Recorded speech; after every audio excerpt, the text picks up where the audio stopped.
Sampeyan nguneke pripun? Tak gawe sayembara perang. Sapa sing cilik gedene iso kuwi kaditaning Baladewa wenang Boyong Pustaka Jamus Klimasata. Oke. Semono uga aku. Sampeyan Boyong Pustaka Jamus Klimasata manglangkai batange Petruk. Lho weh. Iya gelem ora? Moh kok aku ora. Aku mung tak omongke. Ben kowe cepet mati ndasmu kowe ora. Petruk wonten dawuh sinuwun. Padha raharja sapraptamu wilujeng dereng sambikala bekti kula kunjung nggih Den. Iya Petruk Bagong padha raharja. Nggih Ndara. Pun sawetawis mboten rawuh teng Karang Kadempel nyambangi para Panakawan. Iya. Pun wonten 3 sasi niki sampean mboten rawuh teng Karang Kadempel. Wah, wis Panakawan do golek papan pendelikan. Mergane ngopo? Sampean mboten rawuh teng Karang Kadempel niku sing dadi dayohe Semar Gareng Petruk Bagong niku mung debt collector. Iya sesuk aku tak tekan Karang Kadempel. Mengko tak rampungane. Alhamdulillah, Truk, beres, Truk. Petruk raharja sapraptamu, Panakawan raharja sapraptamu. Wilujeng Ndarana Klasdewa bekti kula kunjuk. Wilujeng Ndarana Klasdewa bekti kula kunjuk. Panakawan wonten dawuh sinuwun. Ana wigati apa dene jeneng para sowan mongko tanpa tinimbalan. Apa saka karepmu dhewe, apa saka diutus bapakmu Semar. Sampun kepareng matur, iya wis ndak keparengake. Matur sembah nuwun. Kepareng ngaturaken tebah Siti Sekul bilung teling ron klapa. Apunten ambek bilih wonten lepat kula nggih kula munjuk atung sapa paduka Gusti kula ingkang sinuwun. Kaya ora dadi ngopo Petruk. Ingkang sepisan sowan kula menika ngaturaken sembah pangabekti ndungkap angka kalih. Sowan kula menika mboten saking pikajengan kula piyambak, namung kula menika dapur dipun utus. Dipun utus Bapak Semar Badranaya. Bapakmu ya gene Panakawan, utusan marang jeneng sira. Bapak niku pun wonten sesasi niki kaya wong lara ning jane mboten lara. Bapak niku wis ana sesasi niki kaya wong masuk angin ning jane waras. Ning kok tingkah lakune kaya wong sing kurang waras, kurang sehat awake bapak niku. Merga pun wonten sesasi niku bapak niku ora gelem mlebu teng omah. Ming teng ngajeng griya tenguk-tenguk longok-longok dicaosi daharan ora didahar, caosi unjukan ora diunjuk. Mongko nek dalu ya ora gelem sari teng lebet griya, anane ming kemul ngajeng griya. Nah, kahanane bapak sing kaya ngoten niku ndadekake bingung anak-anak. Gareng Petruk Bagong. Tumuli kula ngejak Gareng kalih Bagong sowan ngersani bapak, nanjeke kahanane bapak. Tumuli bapak kula tanting, ana apa to Pak jane? Kok sampeyan legel-legel kaya ngono? Nek bapak duwe pepinginan kuwi paringa dawuh. Mergo anak-anak saiki wis mentas kabeh. Garing wis omah-omah, aku wis omah-omah, Bagong wis omah-omah. Nek eneng wong tuwa sing duwe kerepotan mongko anake wis mentas kabeh. Kuwi jane apa sing dikarepke wong tuwa kuwi dadi tanggungane anak. Mergo urip ki cakra manggilingan. Biyen dek aku karo Gareng karo Bagong isih cilik dadi tanggungane bapak. Ning saiki bapak dadi tanggungane anak-anak. Mula bapak paring dawuh, jane pengin apa?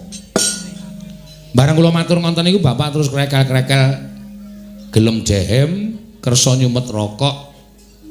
Terus paring dawuh kali kula. Iya Petruk, bapakmu paring dawuh apa? Ngene ya Truk, ngene ya Reng, ngene ya Gong. Aku meneng wae iki ora mikir karo kahananku. Aku meneng wae iki aku ora mikir karo kahanan anak-anakku utawa kulawargaku. Aku kuwi urip ana ing jagat kuwi duwe kewajiban ya kuwi memayu ayu ning jagat mbabar katentreman. Mongko sing tak mong kuwi para satri ing ngateken ati suci pepayung budi rahayu para paya Pandhawa. Aku mapan ning negara Ngamarta kuwi wis tak niati. Nalika semono aku seneng negara Ngamarta kuwi dadi negara ingkang subur makmur warata tias bagya mulya gemah ripah loh jinawi kawulane tentrem padha mat sinamatan daya dinayan tunggal cipta rasa karsa lan karyane. Aku seneng mula Ngamarta ki kondang kawenang-wenang. Ning sawangen, Truk. Saiki Ngamarta dadi ora padha kaya mbiyen. Ngamarta kawulane padha regejegan, sithik-sithik padha bentak sirah, sithik-sithik padha gelut, mung perkara barang sing sepele. Mongko nggone regejegan kuwi ora kok karo wong liya, malah karo sanak kadang mitra kawruh tangga teparu mung perkara barang sing sepele. Lah kanan sing kaya ngene iki tak anggap yen to Ngamarta ki menanu kawulane krisis kamanungsan utawa krisis moral. Papan-papan pangibadan ora diparani, papan-papan pasinaon ora ditekani, sing ditekani papan-papan maksiat. Mula kahanan kaya ngene iki nek tak nengke wae, nek nganti Ngamarta rusak, gedene Ngamarta kuwi rubuh. Sing diluputke dudu sapa-sapa ning Semar. Semar ora iso momong negara Ngamarta kanthi becik lan apik. Mula kanan sing kaya ngene iki kudu tak rampungi, Aku kudu iso mbalekake negara Ngamarta kuwi mujudake negara ingkang adil, makmur, warata, tias bagya mulya. Kawulane tentrem, kawulane ayem, ora ana tumindak sing nalisir saka angger-angger pranataning hukum negara Ngamarta. Mengkono Petro, nggih. Lah, sranane aku pengen bangun pura kencana, Tru. Kaget kula. Semar niku wong sekeng, Semar niku wong ora duwe, Semar niku wong melarat.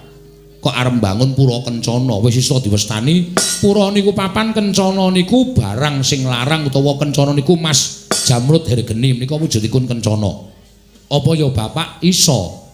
Kose kowe aja salah tampa, Tru. Aku bangun pura kencana ki ora kok bangun papan sing magrong-magrong dumadi saka Mas Mutiara Jamrut Hergeni iku ya ora. Nanging aku bangun pura kencana kuwi, pura kuwi papan, kencana kuwi Mas. Papan sing ngembane uripe para kawula sak negara Ngamarta kuwi ayem, tentrem, rukun manunggal tetunggalan, tunggal cipta rasa karsa lan karyane sumuyut marang Pangraing Sinuhun Prabu Darmakusuma. Aku pengen ndadekake negara Ngamarta kuwi kaya dene wujuding papan pura kencana ingkang kebak kanikmatan, kebak kabungan lan kebak kabagyan. Oh ngaten Pak. Iya. Terus pripun kula matur ngaten Bapak paring dawuh. Ning syarate ana. Syarate apa Petro? Kowe tak kongkon suwane negara Ngamarta, Pandhawa 5 cacahe aturana rawuh ning Karang Kadempel, sinambi mundi pustaka Jamus Myang Jimat kelima sada. Merga apa Pandhawa kok kudu rawuh ning Karang Kadempel? Pandhawa ki pangareping para kawula. Pandhawa kuwi sembaning para kawula. Nek kawula kepengin ayem tentrem, Pandhawa aja wegah caket kalian para kawula. Merga kawula ora butuh dibiyuki brana picis, kawula ora butuh dibiyuki bondo donya. Ning kawula butuh dicaketi atine, dicaketi rasane supaya rumangsa yen to raket karo pangarepane, wekasan padha sengkut gumregut bangun praja, bangun negara Ngamarta saengga gegayuhan kuwi iso kasembadan. Ngaten menika keparingipun Bapak Semar. Mula kowe sowan ning negara Ngamarta, Pandhawa 5 cacahe aturana rawuh ning Karang Kadempel. Mila sinuwun, sowan kula menika namung badhe-badhe mboyong dhateng jengandika sak kadang-kadang keparenga tedhak wonten ing Karang Kadempel. Mastuti dhateng ngendikanipun Bapak Semar Badranaya. Matur sembah nuwun cekap semanten atur kula. Monggo kula ngarantu dhateng sabdanipun Sinuhun Prabu Darmakusuma. Petro, Nun.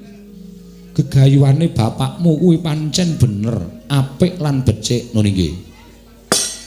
Nanging aku tak taren karo dulurku 4 cacahe, merga Pandhawa kuwi 5, ora ming Puntadewa pribadi. Oh nggih monggo menika langkung prayogi. Menika ingin dipun pestani musyawarah menika ngaten menika. Menawi Sindara Werkudara, Ndara Janaka, Ndara Nuklasdewa kersa rawuh teng Karang Kadempel, ah niki ateges gegayuhane bapak bakal kasembadan. Werkudara, nggih. Si Adi wis midhanget ature Petro. Wis, penemune si Adi piye? Petro, Nun, yen bapakmu bakal bangun pura kencana, kuwi gegayuhan sing luhur. Malah yen kepara matur karo bapakmu, yen butuhake prabeya, butuhake apa wae, aja metu saka bapakmu. Ning metu saka Jodipati, aku ora bakal wegah cucul kanggo kasembadan gegayuhane bapakmu. Alhamdulillah. Matur suwun, Ndara. Ndara Janaka pripun? Petro kanthong bolong ora ming Jodipati. Yen perlu aku bakal sak biyantu kelawan bapakmu, ya lair, ya batin Petro. Jan matur sembah nuwun. Ndara Nuklasdewa pripun? Petro kanthong bolong aja kuwatir. Yen pancen ragat saka Jodipati lan Madukara isih kurang, Yen perlu sawu jajar kasatriyanku digadhekke dhisik ora apa-apa. Kanggo ragat bapakmu Petro. Estu menika? Iya Petro. Alhamdulillah matur sembah nuwun. Ndara nekul anu sedewa. Iya Petro aku ya ora bakal wegah. Apa sing dibutuhke bapakmu aku bakal nyukupi. Gegayane bapakmu mau luhur Petro. Matur sembah nuwun tanpa pepindhan. Jan kelakon penjangkane bapak. Ngetokke nek ndara-ndara kula Pandhawa menika nuwun sewu mboten lali dhateng menapa ing sampun dipun tindakaken bapak. Nyatanipun bapak menika sangat ageng lelabetanipun kaliyan para pepundhen kula Pandhawa. Petro dalem aja seneng dhisik. Lho lha pripun wong sedaya pun sarujuk kok. Panjenengan kantun bidal kula kantun mangkat, ndara-ndara kula Pandhawa nggih kantun tindak. Kok tasih paring pangandikan mengko dhisik? Mergo bingung rasaku Petro. Sebabe Koko Prabu Ndarawati rawuh mrene, Koko Prabu Baladewa rawuh mrene kuwi uga mbutuhake pustaka jamus miyang jimat kelima sada. Lho. Sinuwun Ndarawati. Iya Petro. Mula yen to aku nuruti karepe bapakmu. Duh nyono cerak nyono padha mestani yen to Ratu Ngamarta kuwi mencla-mencle ora iso dicekel gunemane. Mongko rawuhing Koko Prabu luwih dhisik tinimbangane kowe. Ngerti Petro, nadyan kuwi wong liyan kebrayan nanging yen to luwih dhisik kudu tak dhisikake. Nadyan kuwi sedulur kulawarga. Yen to tinemu mburi ya kudu tak ladeni tinemu mburi. Kuwi pernatan negara Ngamarta mula ora kena diterjang sarta ora kena diterak. Sing gedhe pangapuramu Panakawan Petro. Pandhawa kudu ngrampungi negara Ndarawati dhisik mengko sawise kuwi budal ning Karang Kadempel. Sinambi mundi pustaka jamus kelima sada. Waduh. Gong, mulih le. Mulih piye? Ora entuk gawe. Kok ose iso? Kok iso? Lah iki sinuwun Kresna luwih dhisik rawuh, sinuwun Baladewa luwih dhisik rawuh, mbutuhke pustaka jamus miyang jimat kelima sada. Ardiasta ning Ndarawati. Sinuwun Ndarawati kok mbutuhke pustaka jamus lima sada arep ngopo? Ndarawati ketaman pegebluk Bagong, bisane waluya nirmala temajati, jati temah mulya. Yen to ditumbali pustaka jamus miyang jimat kelima sada. Oh, piye? Dhewe kalah dhisik kok. Pernatan Ngamarta ki sapa sing dhisik didhisikke, sapa sing keri dikerekke. Mula wis ayo mulih. Ora usah dadak awak dhewe piye-piye engko ndak malah dadi geger, mulih wae matur karo bapak nek sowane awak dhewe kalah dhisik karo Sinuwun Ndarawati. Sik terus, kowe arep ngopo? Nek entuk aku tak omong nang ngarep kono, nek entuk ning aku ki nek omong ya meh ngawur. Ning kadang kala omong aku ki sok bener. Heeh. Terus aku tak sik matur. Lah aku kowe pindah mburi. Oh iya. Ning ora gawe masalah lho, Gong. Ora, aku ki ya tak ati-ati nang kraton kok ndak malah kesalahan meneh. Mergo nek gawe masalah iki dudu nggonmu, iki ning kraton Ngamarta. Wis ngerti? Ya. Alon-alon ya, alon-alon ora usah kuwatir. Iya. Panakawan Bagong arep matur apa? Niki ngenten sinuwun. Gandeng Petruk. Niku nuwun sewu, SDM-e rendah. Dadi Petruk niku mboten iso omong secara napa nggih? Apa? Sing pinter ngene lho, sing mlethek pikire. Iya Bagong, kowe arep ngrembug apa? Kula ajeng matur sanesipun Sinuwun Prabu Darmakusuma supados atur kula menika kinarya panglimbang. Panglimbang penggawe panjenengan supados dipun gelar lan dipun gulung sampun ngantos klintu anggenipun netepaken sewiji-wiji. Wah, edian. Pek mau, Gong. Meneng kowe madang wae. Oh iya. Rasa gagas aku kowe. Iya, iya. Disekecake.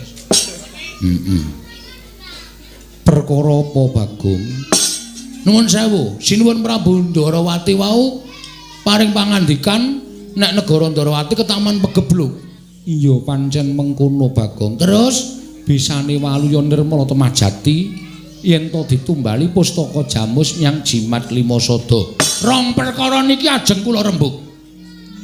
Rong perkara artok rembug kepiye? Sepisan negara Ndarawati ketaman pegebluk. Nah, nuwun sewu. Sing jeneng pegebluk utawa welaking Jawata sing tumiba wonten ing jagat menika sejatosipun ukumane sing gawe urip dateng papan sing ora gelem dielingke. Tegese sing ora gelem dielingke niku menungsane kon manembah ora gelem, kon tumindak apik ora gelem, mula kala mangsa Gusti paring pagebluk dateng papan menika merga menungsane wis ora iso didandani. Iya Bagong niku. Terus saniki kula ajeng matur. Iya. Negara sing paling jahat utawa negara sing paling elek menika nuwun sewu sak ngertos kula lho ora negarane ning sing ngasta bawat pemerintahan menika negara Ngastina sing dadi ratu Prabu Duryudana menika ratu sing angkara murka. Negara Ngastina niku ora ketaman pegebluk mongko kudune pegebluk niku nek tiba-tiba teng negara Ngastina merga Kurawa wis ora iso dielekke pakartine.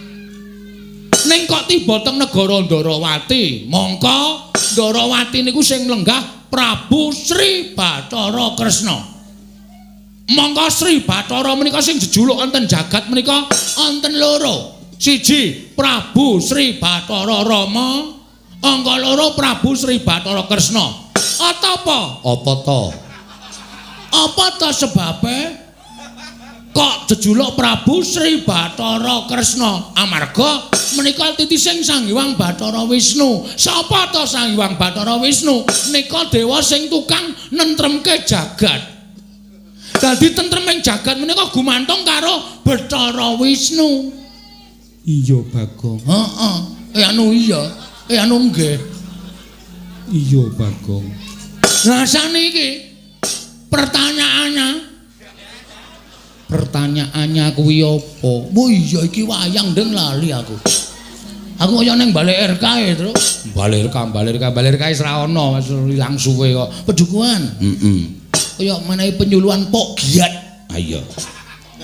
Pok Giat. Pitakonane mboten sanes kejawi namung nuwun sewu. Negara sing ketunggon Prabu Kresna titis Sang Hyang Wisnu kok ketaman pegebluk. Niki napa mboten langkung prayogi dicek dulu. Dipresani rumiyin. Ngoten. Perkara mengke ketaman pegebluk saestu menapa mboten masalah. Ning sing penting ditiliki riyen, aja nganti kleru dalan. Mengko nek kleru dalan gegetun mburi niku pun mboten wonten anu jenenge napa jenenge ora ana asile, udu asil. Mboten wonten prayoganipun. Ketoke ya udu kuwi, Kang. Heeh, sik lagi mikir aku. Mboten wonten apa Bagong? Sik to. Anu napa ginanipun. Nah, mboten wonten ginanipun. Iya. Terus saniki kula tak takon. Pustaka Jamus Klimasada menika estunipun mboten kok pusaka panjenengan tok. Mboten namung pusakanipun Sunan Prabu Darmakusuma sak kadang-kadang Pandhawa gangsal cacahipun. Ning niku pusakane bangsa Ngamarta, pusakane kawula Ngamarta. Nek Ngamarta kelangan pustaka Jamus Klimasada menika para kawula badhe ketuyang-tuyang uripe. Mulai ngawur ketuyang-tuyang ki apa? Ketuyang-tuyang ki apa? Pokoke rekoso lho, Tru. Nek bahasane wis dodong. Ketoyong-toyong. Rekoso uripe, tanduran ora bakal tukul, uripe masyarakat ora ayem. Luwe-luwe Pandhawa nek kelangan pustaka Jamus Klimasada niku sapa wonge sing ora seneng karo para Pandhawa nek ajeng damel cintrakaning para Pandhawa ngibarate angel mijet wae ngranti suwe banyu sinaring. Ngoten. Terus saniki kula tak nyuwun prisa. Nek saniki terus mung dienggo tumbal. Monggo nggo tumbal niku apik-apike mung dipendhem. Ateges pustaka Jamus Klimasada menika mboten wangsul dhateng para Pandhawa. Ingkang mekaten Pandhawa badhe kecalan pustaka Jamus Klimasada. Iya bener apa Kang? Mangke riyen kula dhereng rampung. Iya sakarepmu Bagong. Terus saniki perlu dipenggalih. Nuwun sewu, saniki niku akeh wong nyilih anu nyewake sandangan wayang wong. Iya. Saiki akeh wong nyewake sandangan, akeh wong pinter sulapan, akeh wong pinter apus-apus. Nuwun sewu, kula mboten ngarani. Nuwun sewu, ya nek iki nek Kresna tenan. Nek udu, ayo. Upama niki panjalmaning mungsa, niki panjalmaning wong sing ora seneng karo para Pandhawa, mung arep gawe cintrakaning Pandhawa, sarana nyuwun ngampil pustaka Jamus nyang Jimat Limasada. Terus Pandhawa kelangan pustaka Jamus Jimat Limasada. Terus wong sing ora seneng niku wau ajeng gawe cintrakaning para Pandhawa. Apa ora cilaka? Ngoten. Sampeyan niku dadi ratu aja ning paningal lair tok, ning paningal batin kedadi wong akeh. Amarga saniki akeh telik Mangindrajala ingkang badhe andosta pustaka Jamus Limasada, ming kepengin kenggonan pustaka Jamus Limasada nganti membo-membo sanak kadang, membo sedulur niku perlu dipenggalih. Sabab nek mboten ngoten, kula mboten truk jojokane kon mandeg truk. Iya. Nek tak-tok iki aku omong wae. Nganti kentekan akal aku. Heeh. Ngonten niku malah kira-kira pas. Ngoten. Niku dadi perlu dipenggalih. Ampun kok sembrono. Niku pusaka sing dadi penguripane wong sanegara Ngamarta nggo sembrono. Nek nganti diasta Sinuwun Darawati, siji jebule dudu Sinuwun Darawati ning panjalmaning mungsuh wis kebacut diasta panjenengan kelangan pustaka Jamus Limasada kapusan karo Sinuwun Prabu Kresna. Wah, apa ora cilaka? Apa ora geger jagat Ngamarta?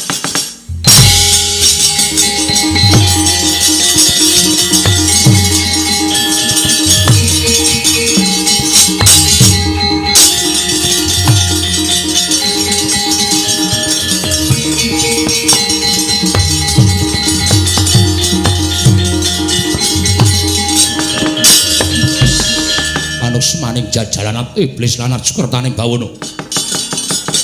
Wah, derajate ping batur kok drangap-drangap nerweteh kaya bedhe sing mundhup pategalan Drewi kok grojogan sapi. Bagong. Pono kawan Bagong. Biar kowe ora senengane gawe masalah saiki pikiran nek ngono iki. Truk. Ini truk gentenan gon. Mau pindah ngarep saiki arep njaluk iki ana masalah masalah rampungi kowe iki nek omong celkap-celkop nek omong ora gagas natoni atine wong liya kok senengane waton jeplak cangkeme saiki rasakno kuwi piye Sinuwun Mandura nesu kuwi aku ora ngece Sinuwun Mandura aku mung ngarani Sinuwun Darawati ning kowe ngerti ya Sinuwun Darawati iki adine Sinuwun Mandura Sinuwun Mandura ki nek adine dingonokne kuwi dheweke duka. Saya tak takon karo kowe, aku adine sapa? Adiku. Kowe ora nesu apa? Ora. Oh, telek iki. Pahit kowe iki ora sebaya mukti sebaya mati nek carane ngono kowe. Ha wis karepmu. Wis kono ditandangi. Aku ora ngerti masalahe kok. Bagong. Bagong. Noleh mrene. Jam pira ta iki? Ah, ora urusan jam. Jame anyar kok delek-delok nilai jam, delok-delok nilai jam. Kowe mau geneman piye? Kowe mau geneman piye mulo gage saiki kowe tak takoni wangsulana. Kowe mau geneman piye? Kowe mau omong piye? Lali. Wis ket mau le omong. Wis lali Sinuwun kowe ngino karo Yai Prabu Darawati. Kowe ngarani Yai Prabu Darawati ki panjalmane mungsuh kang bakal lembut pustaka Jamus Limasada. Ya ora. Kowe ngarani Yai Kresna kuwi panjalmaning mungsuh sing bakal gawe cintrakaning para Pandhawa. Iya apa ora? Iya. Wis domongi iya kok dadak iya apa ora? Iya apa ora? Anggepmu apa? Kowe wani nyerweteh gunemamu ngino wareng Yai Prabu Darawati anggepmu apa? Mboten napa-napa. Kowe iki derajatmu apa? Kula batur. Yai Prabu Darawati niki ratu. Ing atase kowe batur kok wani ngino karo ratu? Nuwun sewu, sing kagungan asma Sinuwun Darawati sapa? Lho, Yai Kresna sing tak ece meneng wae kok wong liya geger ki ngapa? Hah? Sing tak ece meneng wae kok wong liya kok geger ki ngapa? Lho, aku kakangne. Truk, kowe kakangku ya, Truk. Udu. Truk. Emoh, ora melu masalah yo. Aku keweden iki, Truk. Syukur aneh-aneh ora. Engko jamku nek anggo perang mati. Lho mati tenan tok detikane kok bali mutere ngiwa. Ngiwa ya ben ora. Tegese kowe wani karo Yai Prabu Darawati. Tegese kowe wani karo Yai Prabu Darawati padha karo wani karo Nata Mandura Prabu Baladewa. Ayo saiki kowe bali. Kowe bali. Bali teng pundi? bali ning Karang Kadempel. Kok kon bali niku pripun kula niku diweling karo Bapak, Bagong, Petruk kowe bali kena ning kudu bareng karo Pandhawa 5 cacahe. Mundi pustaka Jamus miyang jimat kelima sada. Tegese kuwi wangkal. Mboten wangkal. Ning mengkele bali, tegese kuwi wangkal. Asal terserah. Sampeyan ajeng ngarani napa monggo mawon ning sing penting kula mboten ajeng wani karo sampean. Ning kowe wis wani karo aku sarana kowe ngunek-unek kaya Prabu Ndrawati. Kowe nguman-uman karo Prabu Ndrawati. Kuwi natoni atine Baladewa. Yen kowe wani karo Baladewa tegese kowe wis wani mati. Yen kowe wani karo Baladewa tegese kowe wis wani mati. Aku ora bakal awel yen to menjabut nyawamu yen pancen kowe suwijining abdi wong ora ngabekti karo Bendara. Truk, nyawa lho, Truk. Dur. Matur nuwun ya, Mas. Dapure. Lawan, jangan takut. Iya, tenang bae. Somong ra iso ngrampungi. Jam berapa iki? Jawe tak tenang lho, Kong. Ora ngisu-ngisu ngarep omong. Merek apa kuwi? Cross. Wo. Nyeketan 1000 ngono. Pamerke sing penting klip-klip. Sing penting klip-klip. Ana mutiara kudu mutiara kuwi ming imitasi. Petruk, nun. Aku butuh karo Bagong. Bagong adik kula. Nun sewu. Nek perkara sampean belani karo rayine, kula yo belani karo adik kula. Ning kula pikir napa sing dingendikake Sinun Mandura utawa sing dikandhake Bagong niku kabeh nyata, kabeh ana buktine. Nyata ana buktine piye? Ndrawati kok taman pegebluk niku nek cara kula mokal kalakone. Tur langkung-langkung pustaka Jamus Klima Sada kok arep didadekke tumbal niku mongko nggo tumbal niku api-apike ming dipendhem. Niku kula ora gathuk, kula ora mathuk, kula ora condong. Mula napa sing dikandhake Bagong niku kabeh kula itung-itung pancen bener. Sinuwun ngamarta aja nganti sisip maringaken pustaka Jamus Klima Sada. Nek nganti kleru niki mangke kriwikan dadi grojokan geguyon dadi tangisan. Wah, dalah yen ngono wis pidak jempol karo adimu kowe ngetek senggeranggon nebu sauyon karo Bagong. Lho, niki adik kula. Ing nang rayu dunak-unekke kali Bagong kowe panjenengan ora trima. Apa meneh adik kula ajeng mang pateni sampeyan wis ngendika. Nek kowe ora gugu karo Baladewa, aku ora awel mateni karo kowe Bagong. Lah niki perkarane wis nyawa. Niki perkarane wis nyawa. Nek kula kelangan Bagong, kula lara ati kula. Kula ora duwe kanca dienggo gara-gara ya, Gong. Heeh. Rumangsane anggepe apa? Nyawa nggo dolanan. HP we mati do bingung golek ces-jes. Apa? Ces-jes. Ces-jes ora. Oh jenenge, Tru? Mbok ora ngerti aku ora. Engko kandhani ya, Tru. Heeh, engko nek bar perang. Ngoten niku. Mula saiki kowe bali yo. Bali pripun? Kowe bali yo kandha karo bapakmu. Kandha karo bapakmu. Bapakmu ki wong sekeng, bapakmu ki wong ora duwe, bapakmu ki wong melarat. Semar ki men kere karo bangun pura kencana ki bapakmu ki gablek apa? Kon ngilo karo gitoke, kon nyawang karo cengele. Wong melarat karo bangun pura kencana ki bapakmu ki ora nyawang karo kahanane. Wo la iki. Gong, siap. Oke. Dadi perang tenan iki. Oh, aku tak bali. Lho. Iki dadi perang kok aku tak bali wis dadi perang tenan. Wis siap, ora wedi ora usah kuwatir. Urip yo nggo ngopo bendina ming parani bang plecit. Esuk 2000, awan 2000. Sore 2000, sedina 6000 boros e, Tru. Aku apa-apa tok kreditke kok. Mulane yo ngrekoso uripmu. Nuwun sewu. Nek sampean ngunekke Petruk niku wong melarat, wong ora duwe monggo. Nek sampean ngunekke Petruk niku wong sekeng, wong sing mung derajate batur monggo. Nek sampean nyandak bapak niki selain perkarane. Gitu perkarane. Nuwun sewu. Kula ora ngajeni karo sampean mergo sampean ora tata krama karo Petruk.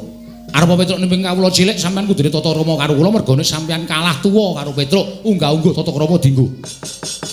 Ning sampeyan wis ora nggunakake tata krama, sampeyan nggunakake bapak wong kere, wong gedibal, wong 17, wong elek nyolok mripat. Kula ora trima. Lho, wani karo Baladewa sing tawedeni apamu? Apa dumasamu aku wedi karo kowe? Basa terus cerewet ngomong ngono. Nuwun sewu, kudune sampeyan tak basani. Ini mergo saka tekon sampeyan watak sampeyan sing ora wangun dibasani, nyuwun pangapunten kula basa karo sampeyan. Nggo ngopo kula basa karo Prabu Baladewa? Nek sampeyan senengane ngendak karo wong cilik, nek sampeyan senengane ngidak-idak karo wong cilik. Sampeyan ngasake dadi derajat pangkate duwe derajat pangkat nganggo mekutha dijeluk Prabu Branadewa. Nuwun sewu, Den. Derajat pangkat niku mboten wonten artine napa-napa. Sampeyan kali kula niku di mata Tuhan itu sama. Sing bedake mung derajat karo pangkat. Derajat karo pangkat sampeyan sesuk ora nggo ngadep ngersane sing gawe urip. Bapak niku ya padha derajate karo sampeyan. Ora sampeyan aja ngece karo bapak. Bapak ki nek gelem dadi dewa niku derajate luwih dhuwur saka sampeyan. Kok sampeyan ngonekke bapak kere, bapak gedhi bal 17, bapak wong elek ngelok mripat. Nika ketoke nika mung derajating Panakawan ning kae nika titising Sang Hyang Bathara. Sapa, Gong? Ismanto. Ngawur to. Sapa? Anu sapa? Ismidianto. Du. Kok nganggo es kok? Heeh. Aku ya sok nyelok si es ngono. Sapa jenenge? Wah, sapa lali kok. Esmono. Udu. Iki cepet to dipikir ndak engko lele padu ndak selak ilang. Dipikir cepet Esmoyo. Nika Sang Hyang Bathara Esmoyo niku kakangne Bathara Guru. Nika nek gelem urip teng kayangan niku pangkate luwih saka sampeyan, derajate luwih saka sampeyan. Kok sampeyan iso ngonekke Semar wong kere, wong gedhi bal 17 wong elek nyelok pripat saka ndi? Saniki kula tak takon karo sampeyan. Sampeyan sadurunge dadi ratu niku uripe teng pundi? Sampeyan sadurunge dadi ratu niku uripe teng pundi? Sampeyan dititipke Demang Sagopa teng Widara Kandhang.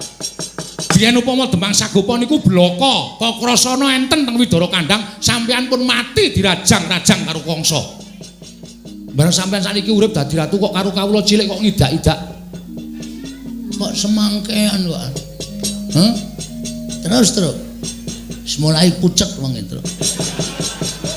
Terus wae suarane terus nek kowe iso menang wah gleleng lho, Tru. Iya, santai wae kok. Aja santai. Sing tenanan kok santai. Ha iya maksude iki alon-alonan wae yo. Kula tak takon. Saniki manggenahke pripun? Ajeng pripun kula manut?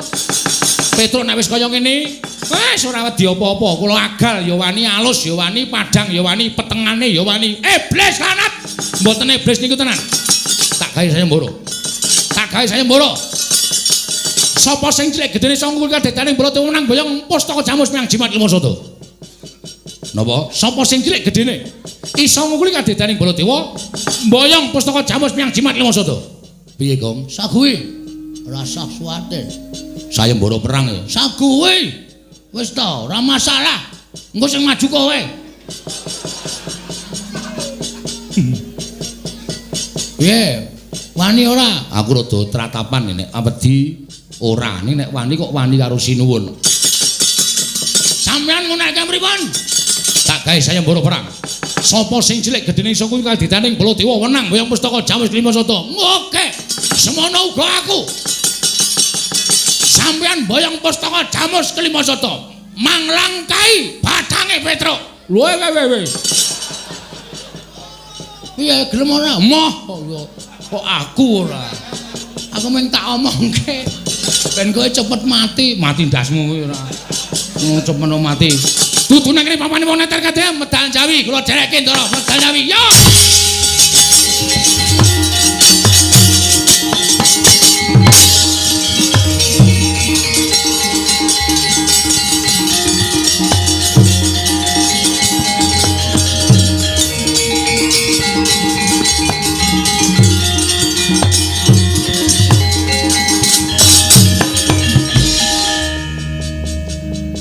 Lah iki Bagong ora metu kok malah neng kene.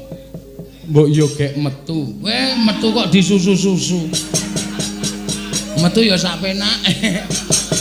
Alon-alon ya suwe-suwe metu. Iya cahe dian. Omongane celekap-celekop.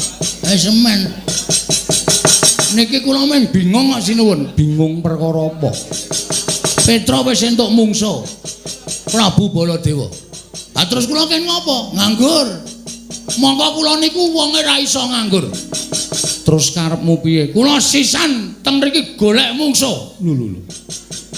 Sapa sing arep mbok mungsuhi? Petro kakang kula, Baladewa kakangane Kresna. Kakang mungsuh kakang, adi mungsuh adi. Mbok ora aleman. Sampun. 11 kliwat 5. Jam bae rumah saya. Koko Prabu, wonten dawuh Bagong nantang kalian Koko Prabu. Lho, Bagong, non. Kowe nantang aku apa piye? Nek sampean selo ora ana acara. Oke. Lho, nek pancen nantang karo aku ayo mengo ndene, madhep rene, aja madhep rono. Oh siap. Padake wong loro saudon telu saurupan. Tak pikir-pikir tok sumbering perkara niku saka sampean. Lho, kok aku ngopo? Sampean nek ora negarane ketaman pegeblok tanah lamun nyilih pustaka Jamus Klimasada. Kenapa keblok ora kuwi dudu kuwasaning Kresna, kuwi keparenging sing gawe jagat. Mula aku ora duwe kuwasa nolak kalon pegeblok mau Bagong. Wis pokoke kula ngluputke sampean. Nek ana apa-apa Petruk nganti cilik lara gedhe tekaning pati. Ora ana wong sing tak incer selawane urip ana ing jagat kejaba mung Ratu Ndarawati. Lah yen kowe arep ngincer karo Ratu Ndarawati saiki sisan dirampungi. Oke. Padake wedi aku. Dirampungi cara piye? Kowe nantang karo aku sing tak wedeni apamu. Dudu ning kene papane wong Gandayuda. Ayo metu njaba. Piye? Metu njaba. Aja eman-eman. Metu njaba eman-eman nyakit. Rugi le rekoso. Werkudara. Apa? Mbok iki tulung geceken ndase iki lho. Ana-ana kawan kok bingungke kaya ngene mau jijak tantang-tantangan bareng jak metu njaba kok emoh. Asli aku tenan nemu njaba aku. Teng mriki mawon diteter kadidene. Lho iki keratone. Ha sing ngomong iki alas ya sapa? Saiki tak takon, nek kowe arep mani karo Kresna iki gamanmu apa? Lho, wani. Wong niku ora nganggo Aji Jaya Kawijayan, ora nganggo guna kasantikan, sing penting wani. Lah nek cara jaman saiki perang nek ming paitan wani wae mesti modar. Mergo aku duwe pusaka. Lho. Ya nggawa. Lho, mesti tak gawa. Wong pusaka. Apa upamane? Senjata cakra. Aduh. Terus aku duwe Sekar Wijaya Kesuma. Kuwi yen tak agem aku ora iso mati. Wah, tenane. Iya. Mbok aku njaluk. Lho, nggo ngopo? Nggon aku kerep mati e. Mbok tak ombene men urip terus.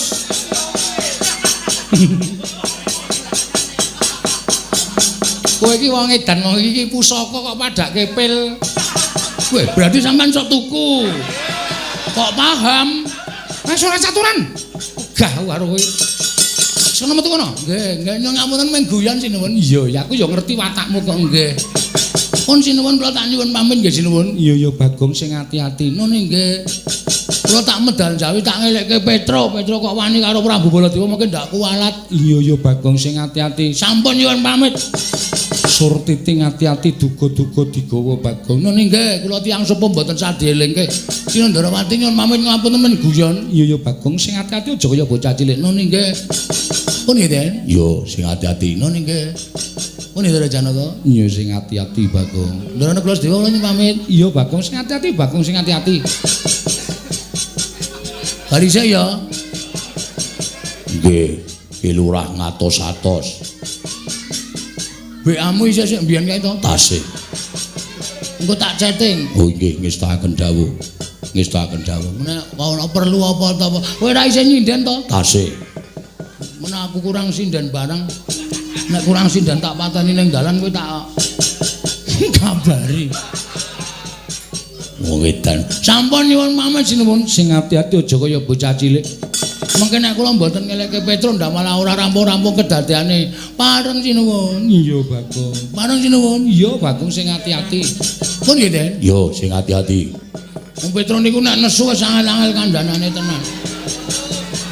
Kandhane angel tenan Petro. Nek wis muni muring-muring wah, ning nek kula teka cep klakep. Tawani omongan. Petruk nggih watake brangasan. Wah wis pokoke ngeri lho. Kawon nganten mawon kula ndak crita ndak malah kedawa-dawa. Iya Bagong sing ati-ati. Nuni nggih pareng nyuwun pamit sing ati-ati aja kaya bocah cilik. Nuni nggih pareng nggih sinuwun. Iya Bagong sing ati-ati. Pun nggih, yo sing ati-ati. Pun nggih Ndara. Iya sing ati-ati. Nuni sing iya sing ati-ati. Iya sing ati-ati. Pun ndak malah ora iso piye-piye. Soale Petro niku ana sunggilani tenan. Iya, aku yo ngerti. Wah wingi bar ngembrukke pemean barang. Pun nggih sinuwun. Iya Bagong. Mangke ndak mboten kajen malam ingkang pun siandhak wis ya sinuwun. Iya. Saya ora cetha le ngomong. Nggih. Pareng. Iya Bagong. Pun nggih. Yo. Pun nggih. Yo sing ati-ati. Pun nggih. Yo sing ati-ati. Sayang wis ya. Iya. Tak metu tenan ah. Dameng bola-bali kok ndak do diarani aku ki kurang. Asale ngaten wingi nika. Kowe iki ngopo Bagong? Bola-bali kok ora tanggap ta iki? Kraton ki ora kaya resepsi ki panganan metu terus nang kraton ki blas. Wedang kowe ora ana. Mboyon 10 apa? 10 butir.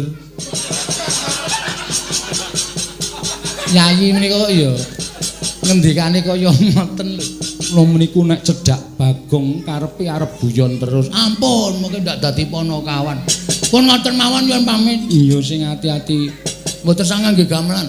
Iya. Wis pelit kabeh. Kowe Patih Handakawana. Inggih, Lurah. Kok sowanmu ora nang caket kono? Mboten. Mriku sampun kebak. Kowe nggodhet 200. Lho.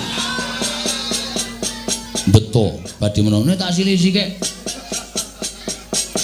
Lajeng mangke ngunduraken njaluk Kresna. Oh nggih ngestakaken dawuh. Kae apa ora edan kae? Utang patih kok sing kon nyaur ragu kae lho nek ora wong nekat ora kelakon to. Wah, malah cilaka to. Ngopo meneh? Dompet kula tiba e. Lho, dompetmu tiba nggih. Isine apa? Werna-werna, BPKB, sertifikat. Lah apa sedeng ning dompet? Kula lempet cilik-cilik mongko nek mbutuhke saya-saya kan tinggal masuk bank. Oh, ngono to nggih. Ana dite ora? Wonten pira? Manut. Oh, lah. Caidan ming arep njaluk meneh kok. Wis ora direspon. Nganggo cara piye-piye tetep ora ditokke duwite wis pahit.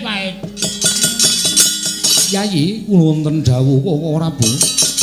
Samangke kula nyuwun pamit. Madhal paselan kepareng Paduka Kanjeng Koko Prabu kados pundi? Kula namung ngeman dhateng Koko Prabu Mandura. Ing atasipun nglanggati dhateng Ponokawan Petruk mangke mindhak malasaya dipun erang-erang dening para kawula.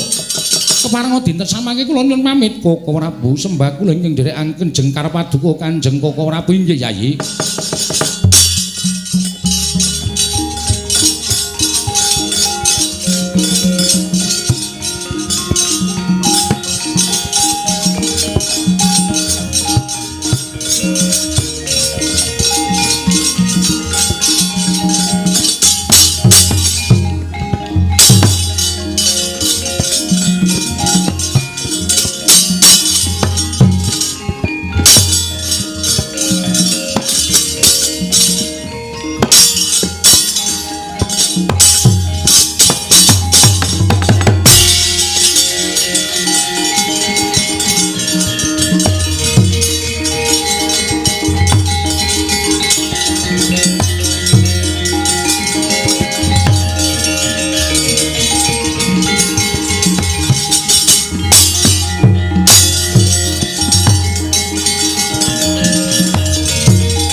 Arjuna wonten maring adhawuh Werkudara nggih pun ngakang bingung paran ingkang kudu ndak aturi pustaka jamus miyang jimat kelima sada. Wah, mung kari manut marep kakangku. Aku percaya marang penggali mbarep kakangku ing lantip panggraitane Koko Prabu. Menapa boten langkung prayogi minggah wonten ing sanggar pelanggatan meminta dhateng panguwasaning dat kamurwing dat satemasak mangke paduka pikantuk kepadang dhateng sinten anggen paduka badhe maringaken pustaka jamus kelima sada. Kadanging pun Kakang Arjuna kaya lumaku ing wanci peteng kepapak obor sasra biar padang trawangan kula nuwun. Kang mangkono budalna kang padha sibo Dara. Nggih. Tatanan para kawuluran Wadyabalaja ngantos ingkang kasempyok ing aradan krana pangamuking Koko Prabu Mandura. Ya estoke dawuh. Pun Kakang nedya manjing sanggar pelanggatan meminta Siing Bathara ngakarya luka. Mbarep kakangku. Nestu padha dawuhing mbarep kakangku. Budalna kang padha sibo ingsun kundur ngedaton kaya wis ora ana dawuh maneh. Purna gatining paranggilan. Sanadyan kundur kedaton jeluk saking dampar kencana kinapit gambaran gading kadhiraken saengganing promban cedi manggung ketanggung Joko paloro-loro ingkang sami ngampil upacaraning keprabon. Kawis tinggal saking Mandura tindak nyusri Naranata. Lamun katinon saking Mandrawa kaya gumebyar busananing Sri Naranata.